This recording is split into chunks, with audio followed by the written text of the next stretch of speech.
नमस्कार मित्रांनो, माझं नाव डॉक्टर निनाद मेहंदे आहे। आज मी तुमच्याशी एका विषयावर बोलणार आहे, तो म्हणजे विद्यार्थ्यांची इंटर्नशिप आणि वाढता गैरप्रकार।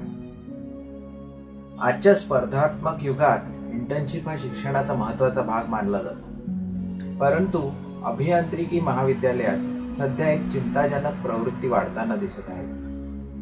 अनेक विद्यार्थी 10 ते 20 हजारच्या मोबदल्यात कंपन्यांकडे इंटर्नशिपला जात आहेत। त्यातून शिक्षण, महाविद्यालय आणि समाज या तिन्ही आघाड्यांवर एक गंभीर प्रश्न निर्माण होतो आहे।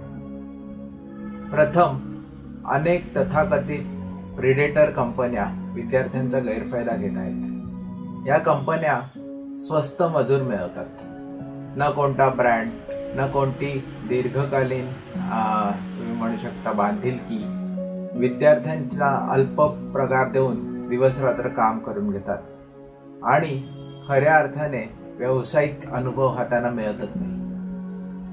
अशा कंपन्यांचा मात्र मोठा फायदा होता, कारण त्यांना प्रशिक्षित कर्मचाऱ्यांऐवजी स्वस्तात काम करणारे विद्यार्थी मिळतात। दुसरे म्हणजे विद्यार्थी महाविद्यालयीन उपस्थिती टाळून इंटर्नशिपकडे जातात। काही महाविद्यालय हजेरीच्या नियमाबाबत शिथिल धोरण ठेवतात, ज्याचा विद्यार्थी गैरफायदा घेतात। हजेरी पूर्ण करण्याच्या शेवटच्या टप्प्यावर विद्यार्थ्यांना सहज माफी मिळते, पण त्याचा परिणाम त्यांच्या शैक्षणिक दर्जावर होतो। तिसरे आणि सर्वात महत्त्वाचे म्हणजे या प्रवृत्तीने विद्यार्थीचे दीर्घकालीन भविष्यात नुकसान होते। अत्यंत अल्प पगारासाठी केलेली ही इंटर्नशिप कदाचित तात्पुरती आर्थिक मदत देईल, पण दर्जेदार शिक्षण गमावल्यामुळे करिअरमध्ये ते मागे पडू लागतात।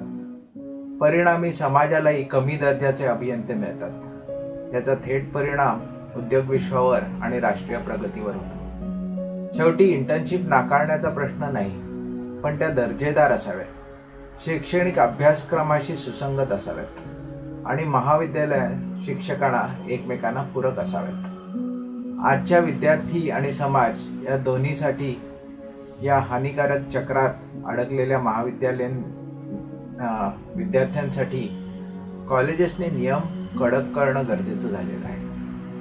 कंपन्यांनीही शोषण थांबवलं पाहिजे।